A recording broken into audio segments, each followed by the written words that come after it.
ఈ వసంత నవరాత్రుల్లో లలితాంబిక యొక్క విశేషమైనటువంటి పూజలు ఈ 9 రోజులు లలితా పరంజ్యోతికి అన్వయం చేసి డెడికేట్ చేయబడ్డాయి. కాబట్టి లలితమ్మ మంత్రం ఇస్తారు.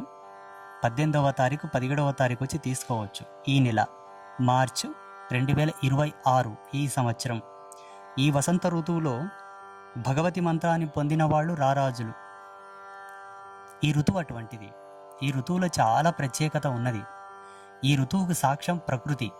చూడండి, మీరు బయట ప్రపంచంలో చూస్తే ప్రకృతి అంతా పచ్చగా ఉంటుంది. నేచర్ మనకు సిగ్నల్ ఇస్తుంది ఈ ఋతువు సమసమానమైనటువంటి జీవధర్మంతో నెలకొని ఉన్నది అని.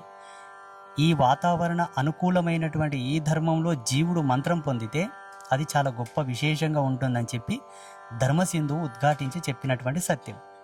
కాబట్టి లలితా మంత్రాన్ని తీసుకోవాలనుకున్న వాళ్ళు తీసుకోవచ్చు. లేదా గురూజీ మేము ఆల్రెడీ దేవీ